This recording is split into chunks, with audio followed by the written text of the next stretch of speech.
Amy, let me tell you about a magical place that is so exactly designed to be enclosed space, year-round fun for the whole family that I bet you already know what I'm going to say before I even say the name. Let's say it together on 3. 1, 2, 3. Great Wolf Lodge. You got it, Amy. My kids loved Great Wolf Lodge when we went. You probably already know that it has a huge indoor water park with a wave pool, lazy river, a bunch of massive water slides. But then your pack can hit the other attractions because, wait, there's more. Great Wolf Lodge has adventure-packed attractions like Magi Quest, a live-action game kids can play throughout the lodge, plus the Northern Lights Arcade. Spent some quality time there, so your kid who loves the lazy river and your kid who loves fantasy games will both have a great time. Great Wolf Lodge also offers great dining options and complimentary daily events like nightly dance parties, all under one roof. Unpack the car once and you're settled in to have fun. And with 22 lodges across the country, you're always a short drive away from adventure. We've both had such great times at Great Wolf Lodge, so bring your pack together at a lodge near you. Learn more at greatwolf.com and strengthen the pack. Ask me anything about games. I'm like, I think someone was named Sansa. That's the only thing I remember. But like, boom, it's all gone. What fresh hell? Laughing in the face of motherhood. I, Hercule Poirot, noticed the bandage. With Margaret Abels and Amy Wilson. Here are 9 different Reddit threads that prove it. A podcast that solves today's parenting dilemmas. So you don't have to. Maybe a little more specifically applicable, but it's a great law.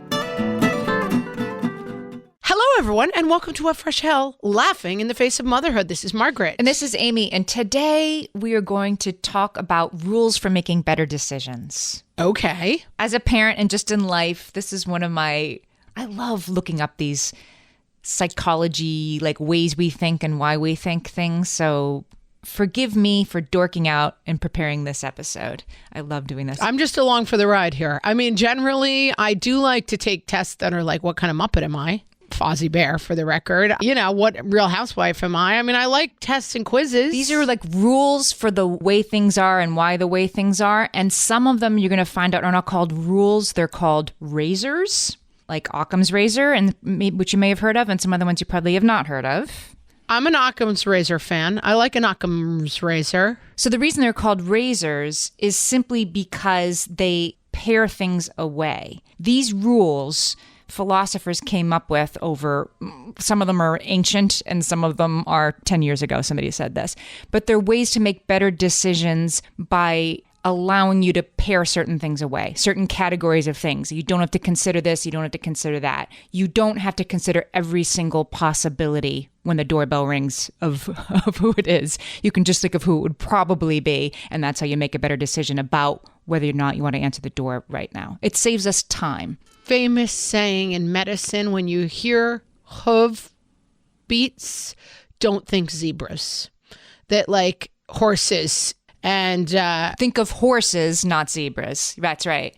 Yeah, I put this in my book, actually, and it's that you should think of the thing, hoofbeats, it could be a zebra, but it's probably a horse. And so don't go looking for a zebra if there's a horse standing outside your window. It was probably a horse. Yeah, and I think that in the post, I'm going to posit, I have no evidence for this at all, and have done no research on the subject, but I'm still going to posit that in the post-internet age, this phenomenon has gotten exacerbated.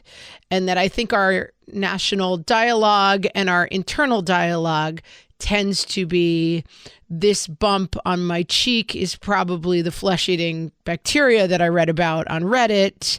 And the reason why gas prices are high is because of the giant conspiracy that exists on 8 different continents versus, I mean, people have always had a tendency to that, but I do think the internet certainly hasn't helped. Like the availability of vast amounts of information definitely takes us to zebras much faster, I think.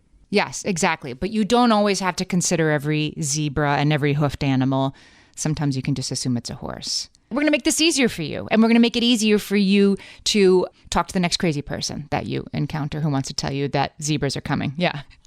What if I am the next crazy person I encounter?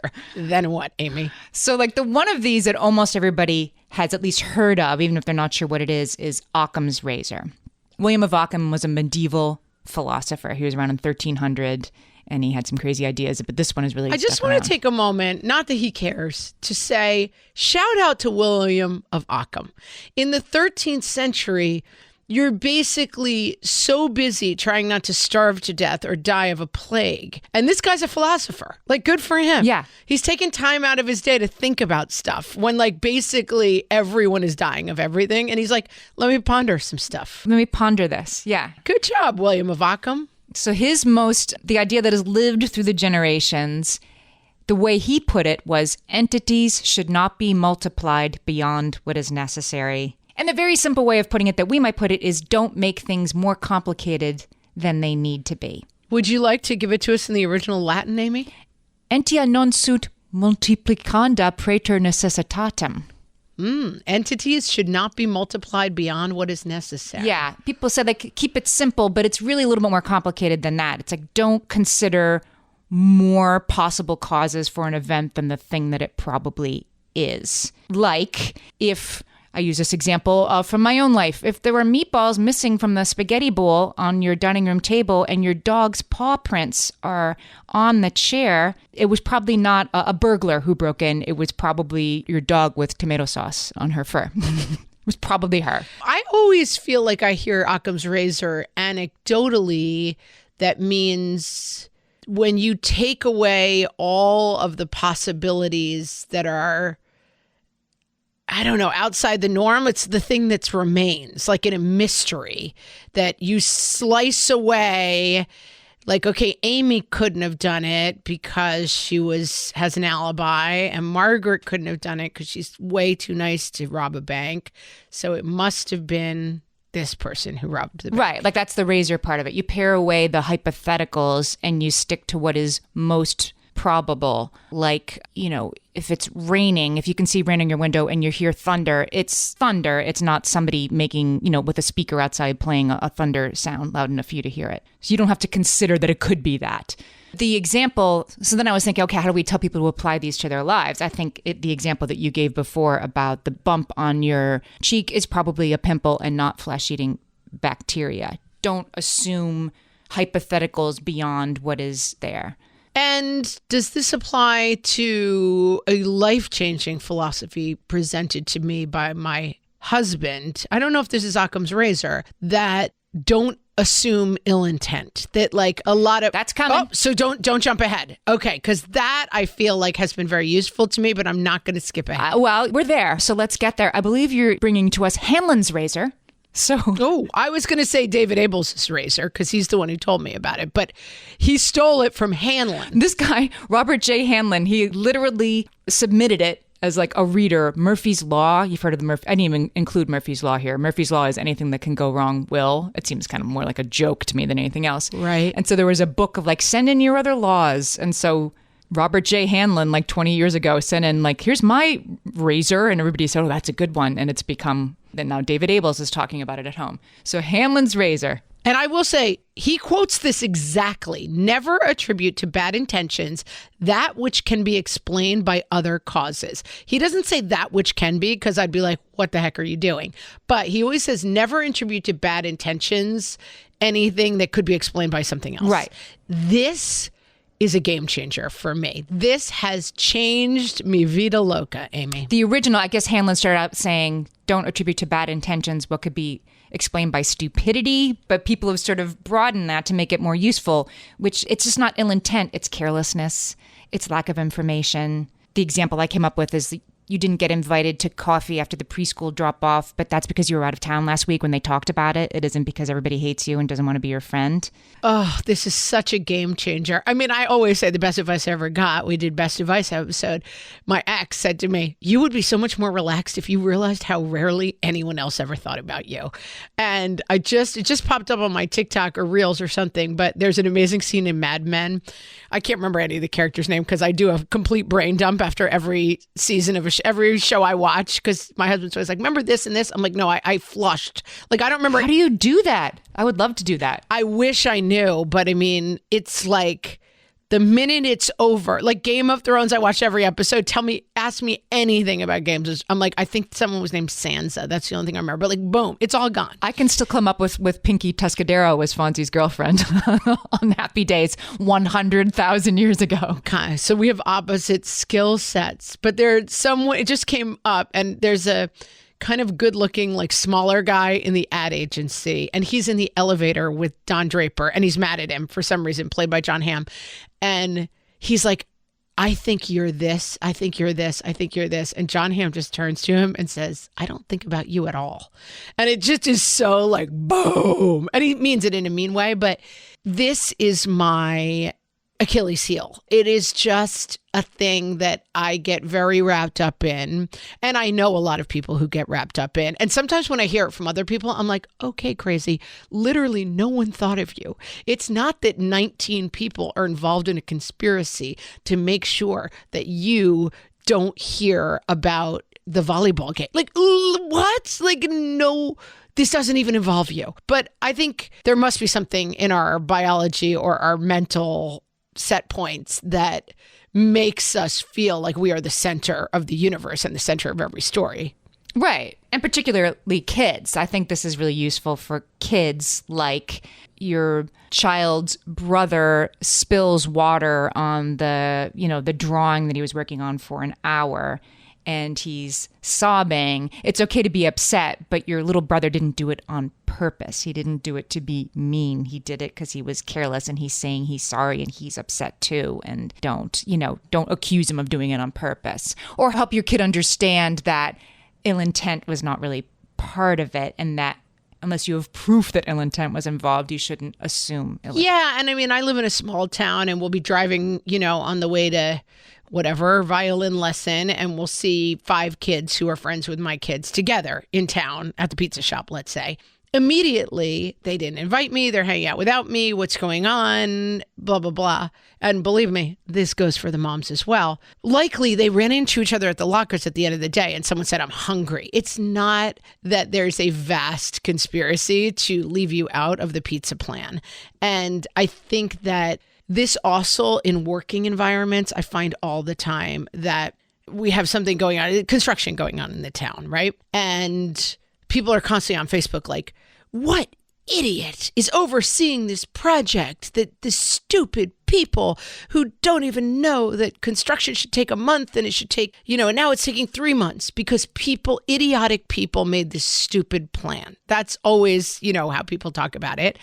And finally, one of the town people came on the board and said, actually, we opened it up and there was like a rotten whatever inside, as what happens in construction. And now we have to get the state involved to clear the site. It's annoying. It's bureaucratic. But the way that people assume stupidity it's so frustrating. Or assume ill intent. Yeah, ill intent. Right. Oh, yeah, that's right. They're all taking the money. They must have all taken bribes, and that's why it's going on for so long. It's having worked in so many different kinds of organizations and seen so many different things. No one has the spare time to be conspiring. I'm telling you, they're just trying to get the sidewalk built, and they found something weird underneath it. But I think my brother, who's a lawyer, often says, you have to tell a jury everything, because anything you don't tell a jury, they will fill in for themselves. And so if you, Amy, are the victim of the crime and you come in with a bandage on your arm, totally unrelated to like the bank robbery that you're testifying against, you have to say, what happened to your arm? Oh, I was involved. I burnt it on the stove 2 nights ago, because otherwise the jury is like, and she has a bandage on her arm. I'm going to make that fit the story. I, Hercule Poirot, noticed the bandage, right? It's like, no, I just burnt myself taking cookies out of the oven last night, and now I had to come to court today. But I think that this is such an interesting human quality. And for me, my husband's a very even-tempered person and just also super nice and gives everybody the benefit of the doubt. Sometimes I believe to his own detriment, because sometimes I'm like, actually, that person is terrible. And you should really know that. I think in general, that's right, that this need to fill in the gaps of like, what is the secret agenda of the people trying to build the sidewalk? Either they're idiots, or they're on the dole, or they're taking bribes, or whatever it is. It often works against you.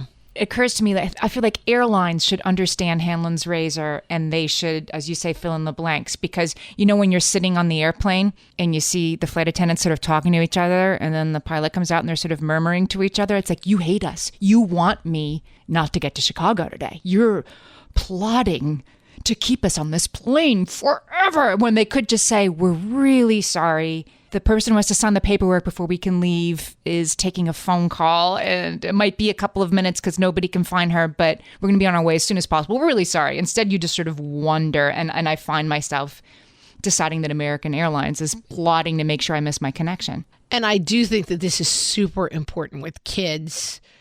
The small examples that we've given of like the homework and people in town or whatever, but kids are constantly doing this, constantly filling in the blanks that like our neighbors are getting divorced.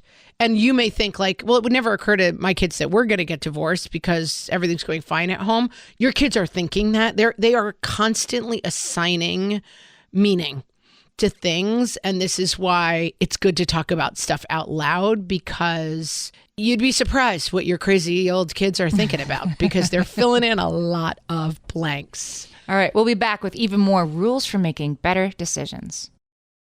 Hellions, it's time for some spring cleaning, and I don't just mean the coat closets. Doing your financial spring cleaning can actually be super easy when you let Monarch do your financial spring cleaning for you. One dashboard that gets your entire financial life organized. No more clutter, no more mess, no more logins scattered everywhere, just accounts, investments, property, and more, all in one place. Get your first year of Monarch for half off, just $50 with promo code FRESH. Monarch allows you to look not only at what you've already spent, but also to plan for the future. With Monarch, you can set savings goals, plan for big purchases, and notice spending trends before they become a problem. I can generate cash flow reports that show me what we spent this quarter, this month, what we're probably going to spend next month, and feel prepared, organized, and knowing how to plan for the future. No more surprises and a lot more clarity. Try Monarch. Use code FRESH at monarch.com to get your first year half off at just $50. That's 50% off your first year at monarch.com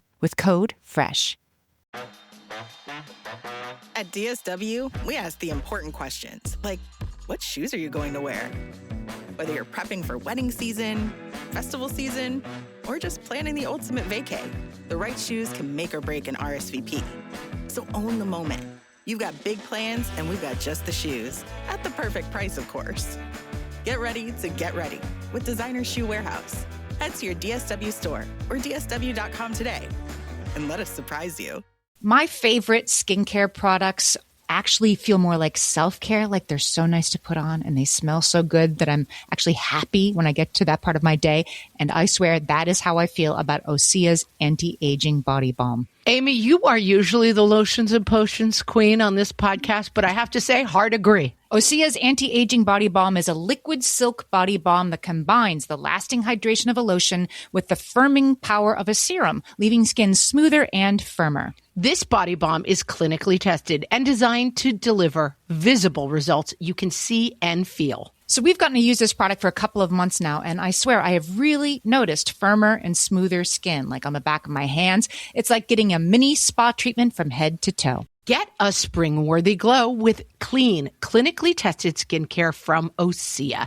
And right now, we have a special discount just for our listeners. Get 10% off your first order site-wide with code FRESH at OseaMalibu.com. That's 10% off your first order with code FRESH at OSEAMalibu.com. Okay, this one was new to me.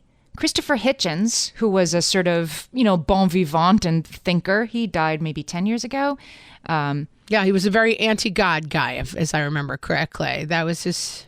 Anti-God, right. So he wrote a book that was like, God isn't real, whatever. So this Hitchens Razor came from, I guess, that book. And he was talking about God when he came up with this truism, but you can apply it very widely. Hitchens Razor asserts that which is asserted without evidence may be dismissed without evidence. So in other words, the burden of proof of a claim is on the person making the claim, not on the other person to prove the disproof. Like if I say to you, you robbed a bank this morning.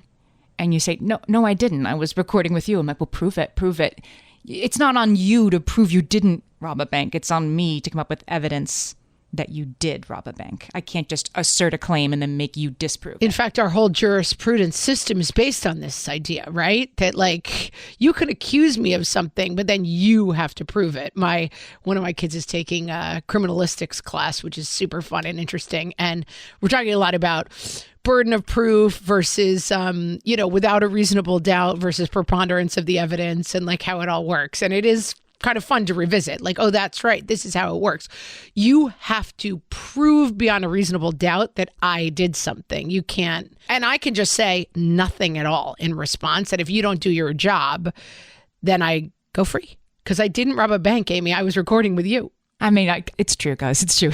I would be your alibi in this case. Maybe that was an imperfect example. But think about like every crazy person you talk to at a dinner party who comes in with this like outrageous claim, right? And that you're sort of like, that's not true. And like, oh, really? Well, then why do I think it is? That's not sufficient. You have to come with proof, or I don't have to entertain your claim at all. Again, Hitchens was saying, like, if you can't present me proof of God, then I don't have to engage with why you think there's God. Okay. Yeah. I mean, the downside of this is that the crazy person is going to be so excited when you say you have to prove it, because they're going to be like, here are 9 different Reddit threads that prove it. And then you have to be like, that's not really proof. That's like Shingle Monster 126 who says that. And that's not actually proof. So I would say that Margaret's razor is just nod and say, oh, super interesting. And then find someone else to talk to immediately. That's a good one. Because man, when you ask people to prove their assertions, but I don't know. I have reached a phase in my life, I find in general, where I come from a very debatey family. Like every meal and everything growing up was like, well, I'll take the other side of that. And, I guess I do have sort of a podcast where I debate you about parenting issues. But in general, I just find that proving my point is so uninteresting to me. But more importantly, you proving your point to me is my kryptonite right now. Like, I just don't want to listen. I'll read a book every once in a while. Like on the podcast, we come up with ideas. I'm like, that's really interesting. But someone wanting to prove something to me is my personal nightmare. And it's also like we agree that, dinner time is hard. Here's how to plan it, right? We're not coming from, there is no such thing as dinner time. Why are you talking about that? Dinner time is a fiction. That would be pretty hard for us to have an agreement. Yeah. And I'm going to say that, like, as you know, at some point, a phrase always comes to me during the year that is my guiding phrase for the year. Oh, yes. Have you given us a phrase for 2024? No, because I haven't landed on it yet. And it's a little bit late, but I'm starting to think that my phrase for 2024 is facts already submitted into evidence. That like, I give you, what can we agree on? Like what facts submitted into evidence means, like, if you and I are in a dispute at trial where like you want to you want to take over the podcast and I want to take over but we both want to fire the other person. Facts already submitted in evidence. It's like, your name is Amy, my name is Margaret. We host a podcast together. We've been hosting it together since 2016. It is about parenting. It is called this. Like, we don't have to, how far into the facts can we get before we have something we disagree about? Okay. Yes. I get it. And I think that is starting to emerge as my theme for the year. Like, let's not revisit everything we both know to be true. We don't have to rehash. Let's start with facts already submitted in evidence. We understand these things to be true, because I think that with politics and family and conflict, that sometimes we're so busy fighting at the margins that it's like we have this huge pool of facts that we actually agree on. And I think that might be my phrase for the year that's emerging. Okay. Now, I like it. I'm not willing today to commit to it, but it's burbling up. This next one I had never heard of before. I'm going to suspect that Chesterton's fence is also new to you. I do not know of the Chesterton fence. G.K. Chesterton was a 19th century fellow who gave a speech, and he told a story. And the moral of the story was, you should not remove a fence until you understand why somebody else put it up there in the first place. So smart. I have so many examples of this. Yes. So so I'm going to put it in other words. I guess this one's obvious, but you don't change something until you understand why it's there, because what already exists that you don't understand might still serve some purpose that is not obvious to you yet. But if you remove it, it might be very obvious. Mm-hmm. I was just in Banff National Park in Canada. And this was like, I have a literal... Lucky. That's my dream destination. It was incredible. Definitely, I would recommend Banff to one and all when your kids are like old enough to go like hike around and look at pretty lakes and think that that's a good day. But we were told a story as we were driving along the highway in a van by this tour guide that the roads that go through Banff National Park are dangerous. And, it's dangerous to the animals. So the wildlife crosses the roads and people were hitting them at night. And of course, that's dangerous for people too. So they put up big fences so the animals couldn't cross the road. Well, then all of a sudden, their migration patterns changed and like it wasn't working at all. Like they have to be able to get across the road. So they said, okay, we know what we'll do. Because we can't let them cross the road, so we're going to put in a tunnel. So they started putting tunnels under the roads. And then what happened, the unforeseen circumstance was the wolf would just wait at the end of one end of the tunnel for the deer to come through. He's like, buffet service, here we go. Right. We can't let them cross the road. We're just going to create a tunnel. Oh, but the problem was when we didn't let them cross the road, then they were dying because they were not migrating in the tunnel. Like there was a reason we needed to let animals cross the road, and some of them died. Now they have bridges. Grass bridges. That's not Chesterton's fence. But yeah, they changed something. We'll fix this. And instead they just created a new problem. This is so smart. And I'm going to tell you where it applies. Meeting your in-laws and starting to deal with their family.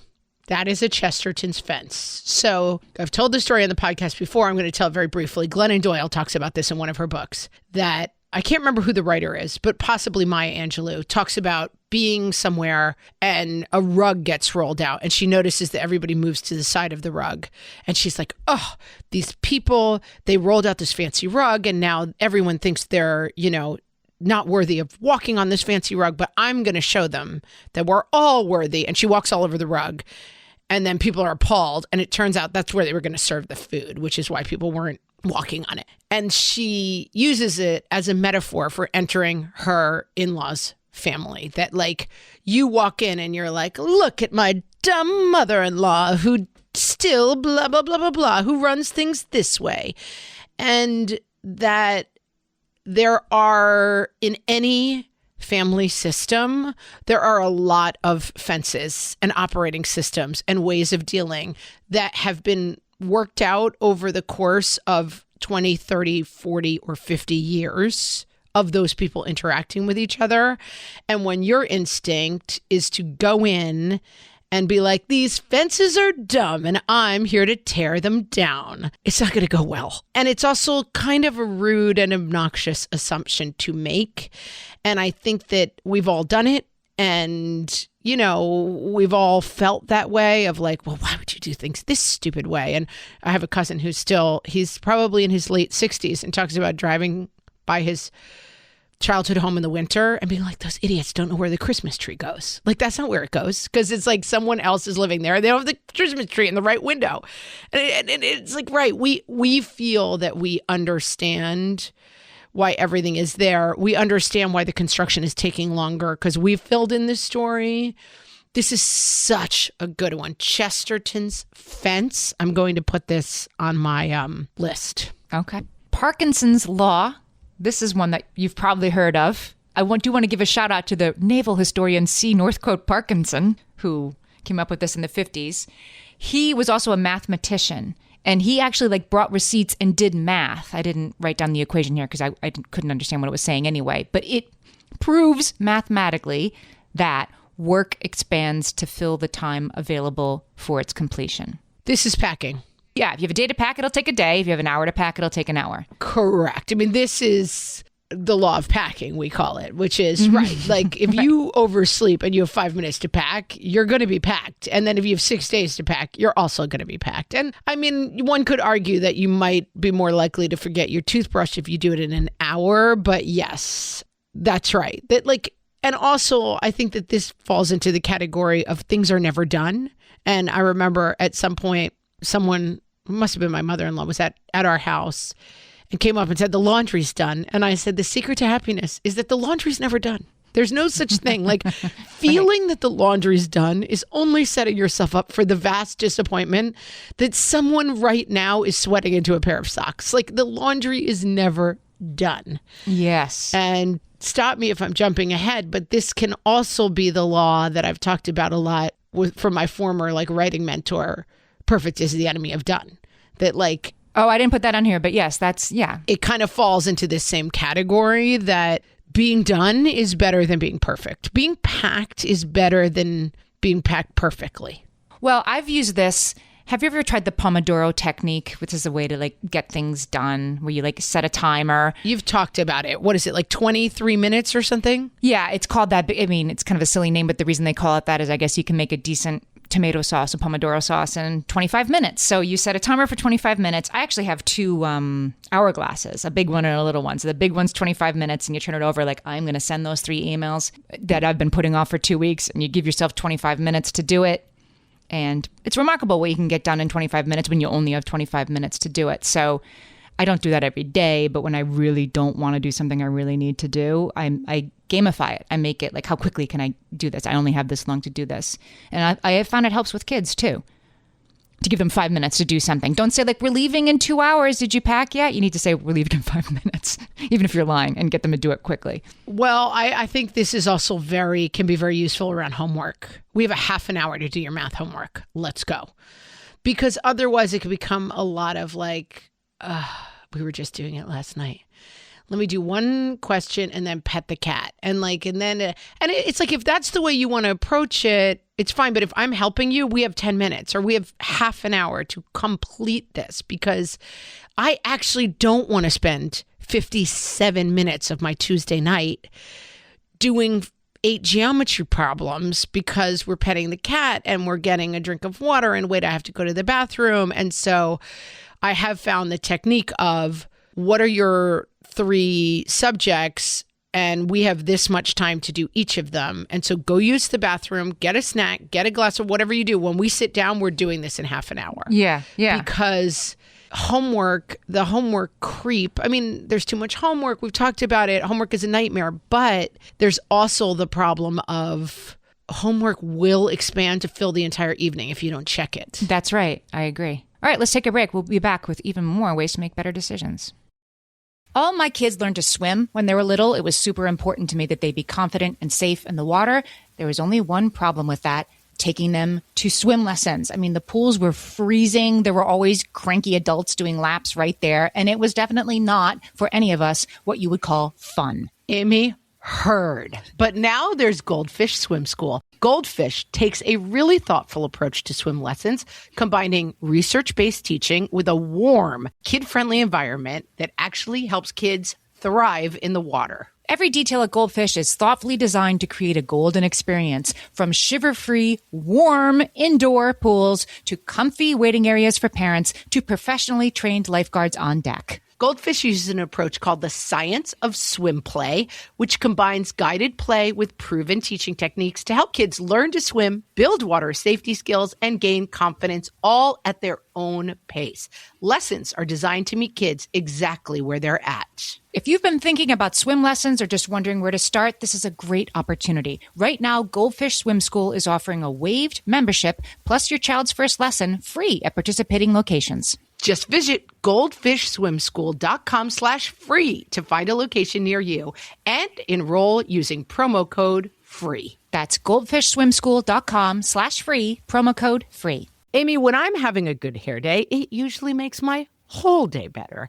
And that's why on every day, I'm taking Nutrafol. Nutrafol is the #1 dermatologist-recommended hair growth supplement brand, and it's the #1 hair growth supplement brand personally used by dermatologists. Nutrafol's hair growth supplements are peer-reviewed, NSF certified for sport, and clinically tested. Nutrafol offers multiple formulas for men and women, tailored to different life stages and lifestyle factors, so you get support that's actually right for you.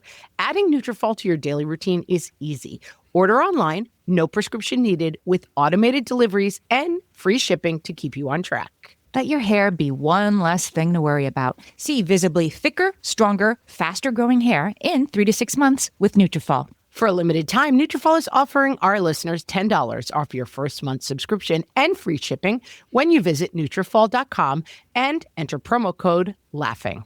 That's Nutrafol.com, spelled Nutrafol.com, promo code LAUGHING.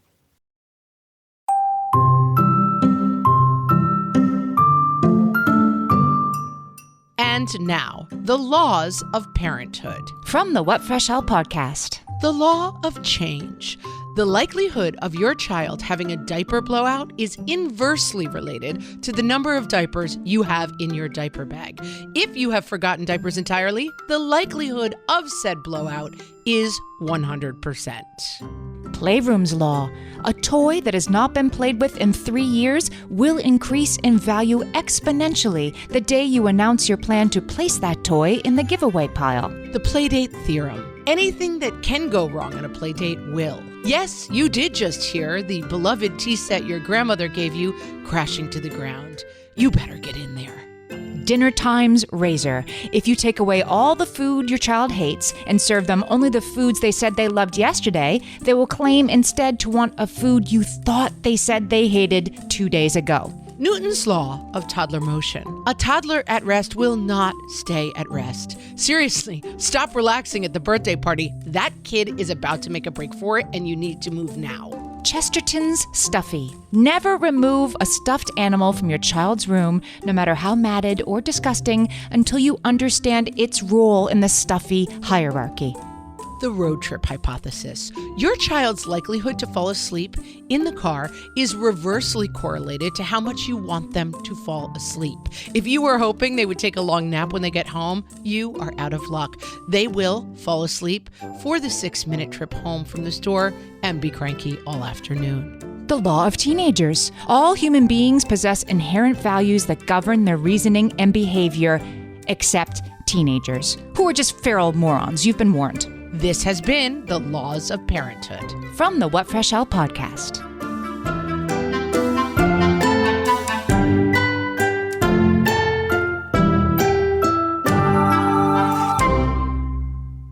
So, next up is Hofstadter's Law. Douglas Hofstadter, in 1979, noticed that everybody was predicting that computers playing chess were going to beat humans playing chess within like 18 months. When somebody taught a computer how to play chess, like, well, that's it. But then by 1981, it still hadn't happened. Humans were still beating computers. Computers beat humans now playing chess. But at the time, he came up with his law, which was things always take longer than you expect, even when you take into account Hofstadter's law. Very self-referential. So this is kind of like... Give me more examples of this. Things always take longer than you think they're going to take. So I guess if you think you'll finish your homework in an hour, it might take 2 hours. If you think the new tunnel into downtown is going to be done in 3 years, it's going to take 5. But things actually always take longer. Right. Yeah. The sidewalk. Because people are taking bribes and are extremely stupid. No, because it... Right. Bad people. So despite your best estimates, I do find this. I don't know, I'm going to write somebody a birthday card, and I think that'll take me 30 seconds. Well, it takes you 10 minutes to go find the card, then go look up their address, then go find a stamp, right? That things take longer. I am too optimistic about what I can get done in a day. I list 5 things and I do 2 of them because things take longer than I thought they would. This is a problem that my spouse has so badly. He will say to me, I'll say, well, we have to get these 3 things done over the weekend. And he's like, no problem, we'll do them on Saturday. And I'm like, great. So when you bend the space-time continuum and you are able to live in 3 alternate Marvel timelines, we will be able to get these things done. But, and I don't know, he's an engineer. I don't know what the mindset is. This one doesn't light me up, but he has this insanely, just the inability to calculate how long things will take. And I think it's a kind of optimism. In a lot of ways, it can be a good quality, but it gets very frustrating when it's like, we have to take 3 kids. And then, by the way, we're having people over at 5:30 and we have no food in the house. Like, at what point will that be? Like, the steps that it takes. And we talked about this with like marriage relations and trying to say like, okay, taking the kid to the birthday party involves They need to be dressed for the birthday party. They need to have a swimsuit because it's a swimming party. They need to have a towel. That needs to be in a separate bag. Then they need clean underwear. Then they need a birthday present, a card. Then the present needs to be wrapped. That like breaking down the steps of things. Yes. This is, my spouse has the same issue. This is the, I'm just going to jump in the shower real quick.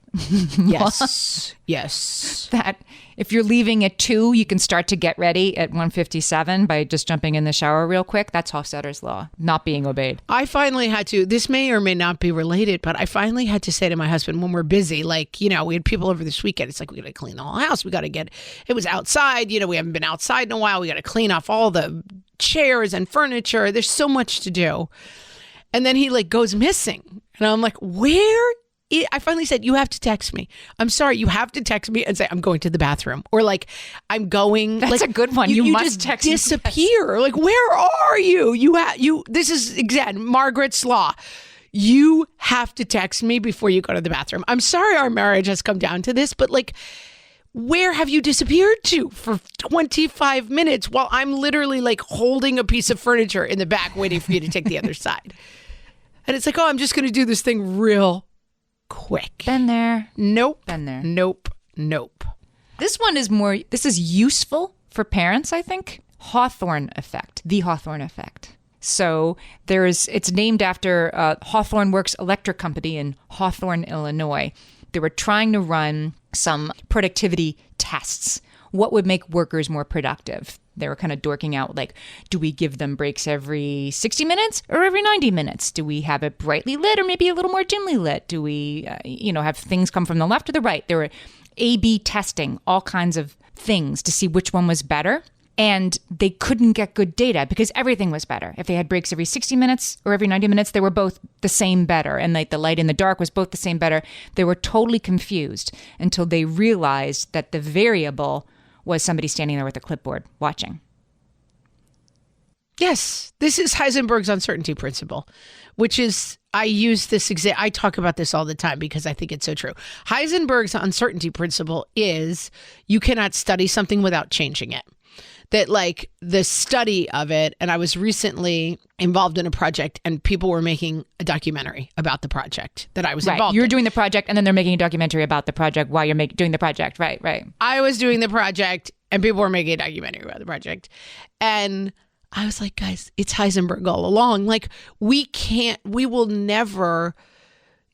and I mean, documentary filmmakers are always like, we're a fly on the wall, pretend we're not here, blah, blah, blah, blah, blah. But when you have a camera pointed on you, you do not behave the same as when you don't have a camera pointed on you. It is impossible. And this is, in science, Heisenberg is cited all the time because the act of like putting amoebas in a petri dish and like changes their environment. So you don't really know what you're studying. Are you studying amoebas? Or are you studying amoebas that have been pulled out of their environment and put in a petri dish? And they might be very different things. And I think Hawthorne effect, right, is that people work harder when they know they're being watched, right? Which maybe is the point of all those Facebook posts, to be like, we're watching you, construction workers. Yeah. And we want you to be faster. But yeah, for sure that I have a really funny dynamic in my house where we have a sliding glass door that I can see from different areas of the house what's going on in that room because it reflects in the sliding glass door, which my children have never figured out. It's the eyes in back of your head. It's true, and I've never told them, and I never will. Hopefully they won't listen to this episode. But yeah, so I'm often like, are you cleaning up in there? Yeah. Oh, really? Because I can see you're watching your phone. And they're like, what? Like, how does she see me? And they still don't. They have yet to figure out. But yeah, I mean, I like the idea that there are eyes on you. Mm-hmm. Mm-hmm. Yeah. So I wanted to figure out how I could make this a useful effect to know about. And yeah, it's the same thing. Gamify it, right? If kids know you're watching them, they're going to work harder. Accountability partners. This is why I think I get more done at the library than I do in my house, because you are with other people who are heads down and you want them to think you're also working very hard and you get more done. I have found for myself over a long life of trying to exercise and having various levels of success with staying in, what I would consider good shape and at a top or even a bottom mid peak of exercise. I am a person who has to work out with other people. I think it all the time. I'll be halfway through like a really hard yoga class and I'm like, wow, if I was doing a tape, I would definitely stop. But I would never walk out of a yoga class. And that's my Hawthorne effect. And it works to my advantage. And I mean, we're in partnership. I've always worked with partners generally. I just, left to my own devices, I really do better with the Hawthorne effect. Well, it turns out humans do. So good. Well, I it's must be universally human then. applicable. This one's a good one that I also hadn't heard of before. Gall's Law. So John Gall, he was a pediatrician, and he wrote in 1975 a book called Systemantics that was about like the study of systems. So, I mean, smart person because wrote a book about systems and was a pediatrician. Anyway, Gall's Law is a complex system that works is invariably found to have evolved from a simple system that worked. A complex system designed from scratch never works and can never be patched up to make it work. You have to start over again with a simple working system. Love this. This is so smart and good and so true and so good for kids to think about. And I mean, my kids are still young and I mean, I entertain it because they're young and dreamy, which is great, but their plans, like their life plans tend to involve, like I have a logo for my business. That's step one, make a logo.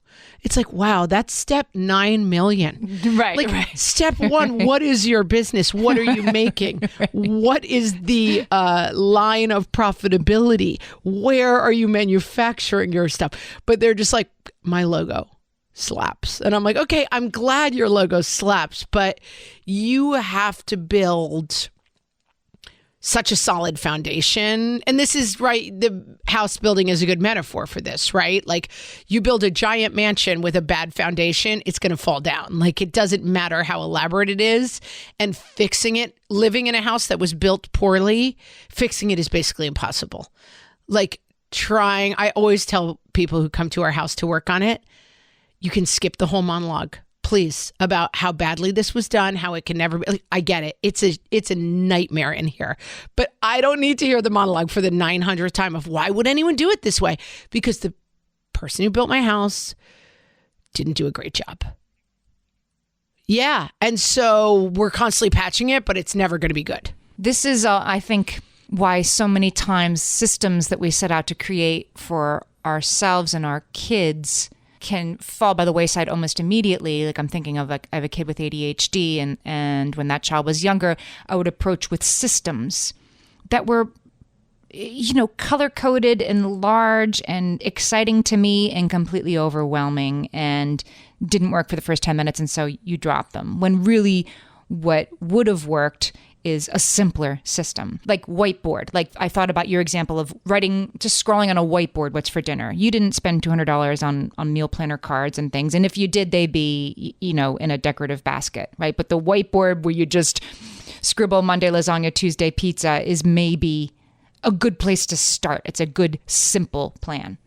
Yeah. And I think that this is a good thing to keep in mind when stuff is not working. That like this is a great law to keep in mind when stuff is not working. That like, what is the foundation of whatever this system is? Because I think we have a tendency to want to be like, I'm going to add another staircase. No, I'm going to prop this up. No, I'm going to this. And that taking a hard look at whatever system is not working and going all the way back to foundations. And I also have made the argument that sometimes this is not possible. Sometimes in our interpersonal relationships, if you've known someone a long time and you've figured out systems that work, that are kind of like crazy matchstick towers into the sky that are like rumbly and rickety, but like you're standing on them, that you may not be able as a middle-aged person to dismantle that system and start again with that person. Like sometimes you just are like, we are on our own little rickety platforms and this is how we're going to have to relate to each other. And we're going to just try to have to not upset these rickety platforms because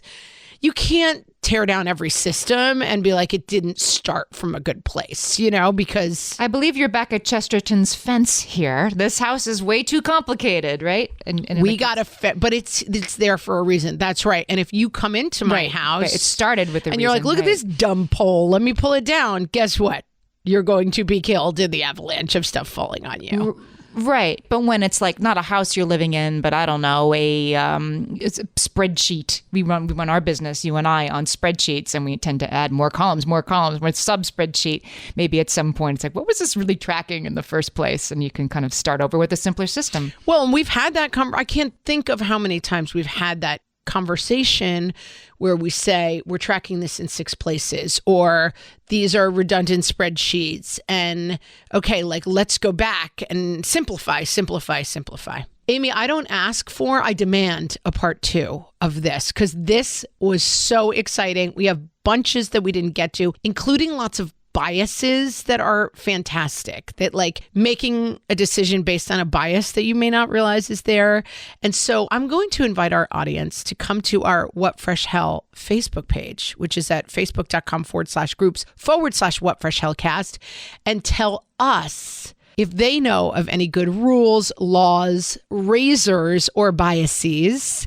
And we will look them up and do a part 2 of this, because this was such a fun episode. I could talk about this all day. I love this stuff too. And this includes ones that you have made up. Like, what was Margaret's Law? I forget what it was. Oh, you have to text me. I know. I have to literally, you have to text me before you go to the bathroom. Maybe a little more specifically applicable, but it's a great law. I'm going to live by it anyway.